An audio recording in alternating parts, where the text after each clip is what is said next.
we're back. Video number 2. Okay. Hi, everybody. I'm Nawdy. Some of you already know who I am. And if you don't, welcome. I wanted to introduce myself. I think I didn't do that on the last video. Anyways, just a little background about who I am. I am a 48-year-old empty nester. Kids are all grown and flown. Getting ready to graduate college. And now I'm planning to permanently move to Albania, hopefully in the near future, and become a digital nomad. Today I kind of wanted to talk about how I got here, the tangled path that I took.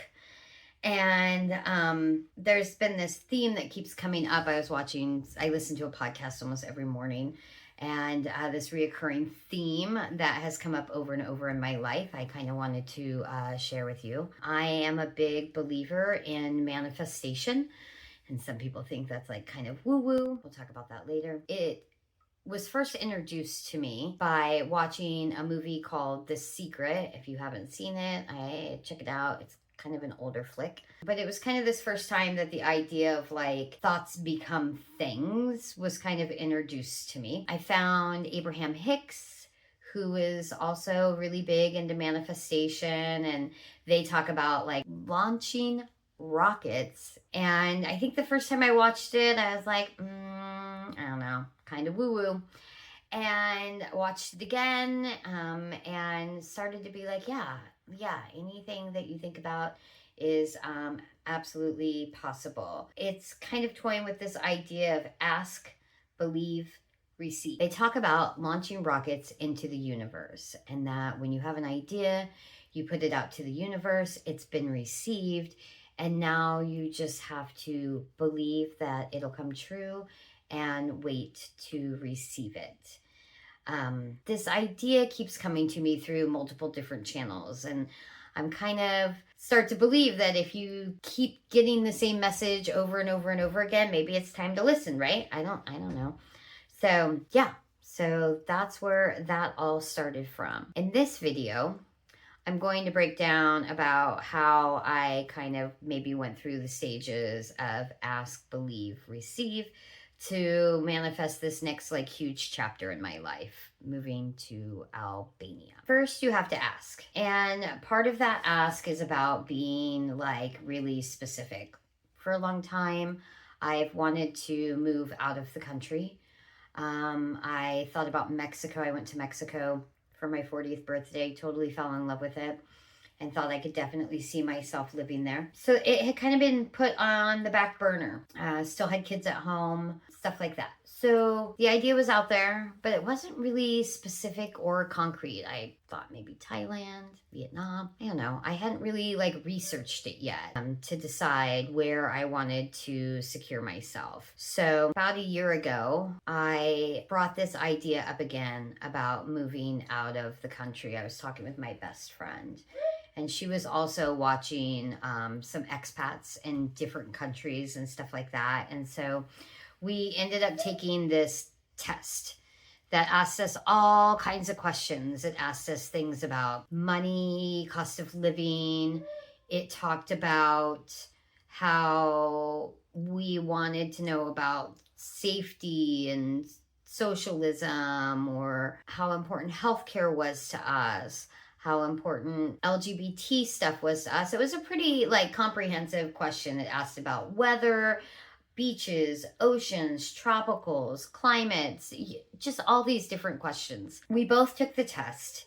We both have very different answers to our, not like super different answers, but different answers of how we answered the questions. And then at the end, it generated a list for us and gave us top 10 places. And so we started going through the list, and Albania was kind of the one that like caught our eye. We just felt that that was what we wanted to do. It felt like a really good place to start researching and finding out about what it would be like to move abroad. Ask the universe, I want to move abroad.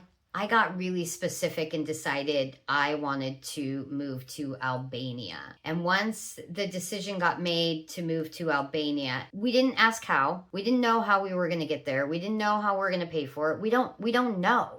We just know that this is where we are going.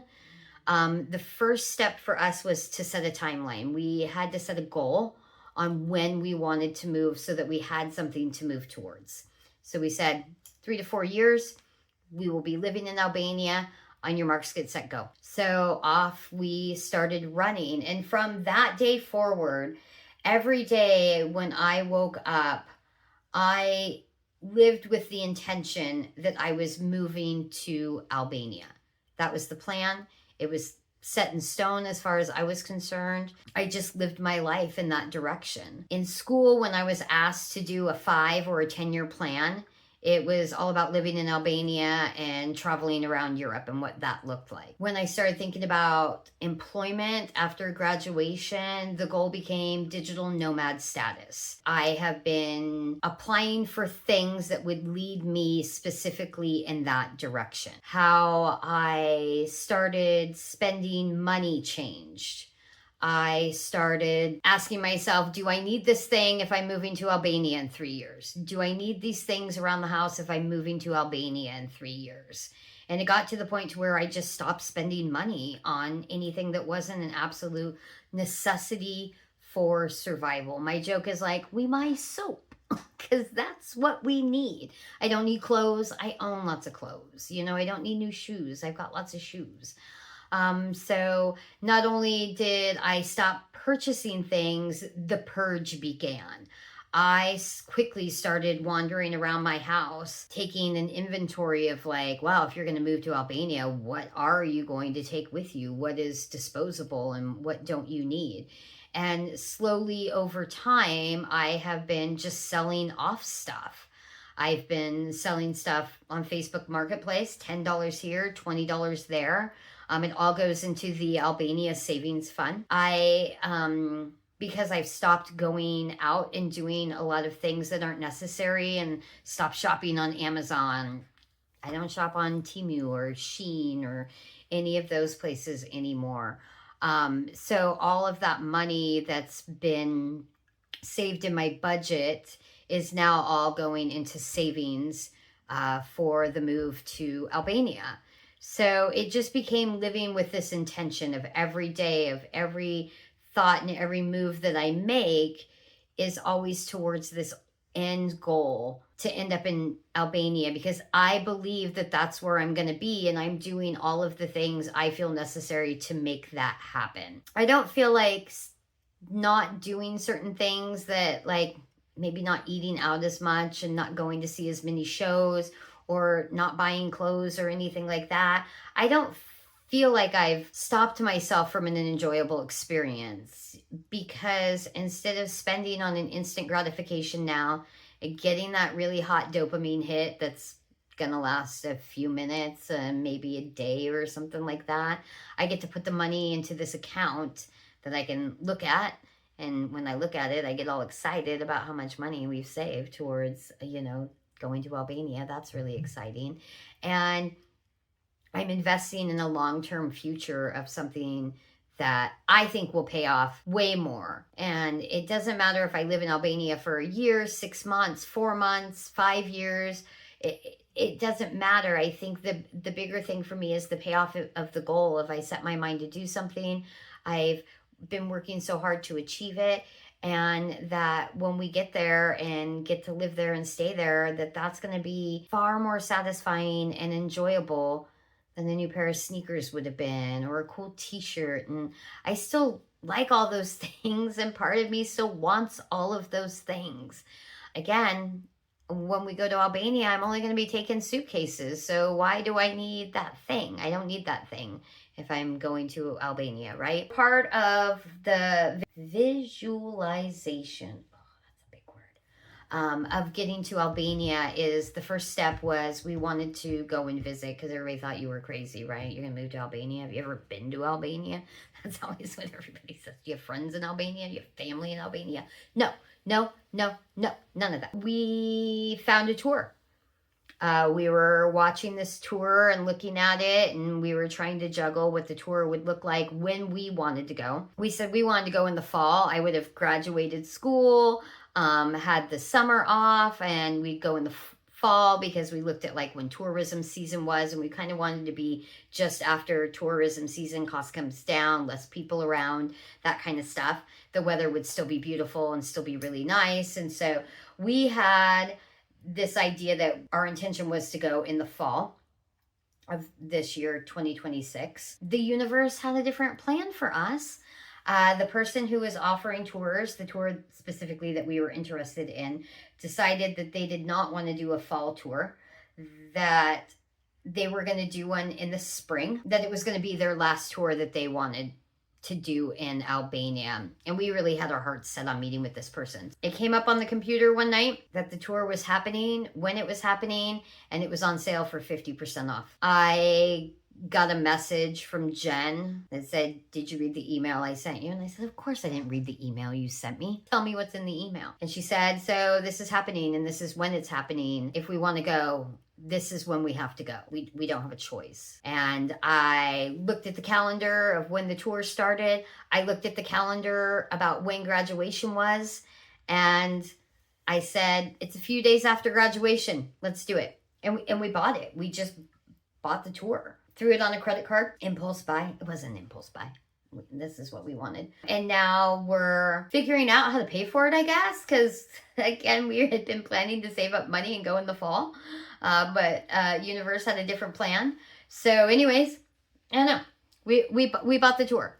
It's booked. Our accommodations and everything. Okay, next step. How are we going to do flights? So Jen bought tours. I bought flights. That's how we're divvying up this trip. I bought the tickets for the flights, and we kind of went back and forth about booking flights, waiting to see if prices would come down, if we get a better flight. Was able to figure that all out. So we did some finagling around the flights, got ourselves some pretty decent tickets. I paid for the tickets, and then, again, I don't know how we're going to pay for this. Then this weird turn of events happened. I was out to breakfast one morning, sitting there eating breakfast. Somebody rear-ended my car while it was parked. It was fine. The car wasn't like undrivable or anything like that. It was some like weird freak thing, not really a freak thing, but anyways, it happened. So filed an insurance claim, blah, blah, blah. Insurance decided to total out my car. My car is fine. I'm driving my car right now. They totaled out my car, sent me a check, and I was like, the universe just paid for my plane tickets to go to Albania. I don't know. It just, for me, things just happen that way. Like, you got to buy to fly. Here we go. We have a tour booked. We have our flights booked. We're going when we have to go and have moved our entire lives around those dates because that's when it's happening. We didn't have a choice. It's working out great. I mean, I'm leaving it happened a few days after graduation. Like everything, since we decided that this is what we wanted to do, everything's really fallen in place. Even if it didn't work exactly on the timeline maybe we had hoped it had, it's all still like lining up. So we're just like super stoked. I don't know. Manifest it, believe in it, see it. I don't know. Maybe it's woo-woo stuff to you. It works for me. This is something I've been living by for a long time, where I just want something, and I always kind of make the joke that I jump off of a cliff and then start packing my parachute. Because if I sit here and I wonder, like, I don't know if I can, and I don't know what days are the best for me, and I don't know if that's going to work for me, and well, how am I going to pay for that? And, I get caught up in the house for so long that I never end up doing the thing. So I just have to say, that's the thing. That's the thing I'm doing. It's similar when I bought my house. I said I wanted to be a homeowner. I'd said for a long time, I wanted to be a homeowner. I wanted to be a homeowner. And one day I woke up and got on the internet, and I was paying rent, and we were in a place that was too small, and we needed to move into a bigger place. And I was like, well, now's as good a time as ever to start looking at buying a house. And from that day forward, I was buying a house. And I woke up every day and lived my life as though I was buying a house or I was a homeowner. I looked at cost of housing. We've looked at the cost of housing in Albania. We've looked at apartments. We've compared how much does gas cost per gallon. Like, we have done all of the things to imagine ourselves being there. How far do we have to walk to the market? How many grocery stores are there? What does a cup of coffee cost? We're committed. We're in. And when I lay down at night and I close my eyes, I'm living in Albania. So, I don't know. What is something that you want? What is something that you have found yourself thinking, I don't know how I'm going to make that happen? You don't dare to dream big enough. You know, whether is it a new car? Do you want to own a home? Do you want to move out of the country? Do you just want a new job? Big, small, it doesn't matter. What is something that you've always wanted and just haven't made the commitment that you're willing to achieve it? Let it be your 4-minute mile, that anything is possible. I believe anything is possible. And I believe that you can make anything possible. So I want to hear what you have to say. Leave some comments or something. Tell me. I'll leave a bunch of information in the description of the video below. It'll have some links for you guys. Leave me a comment. Maybe we'll talk about it on the next video. Okay, bye.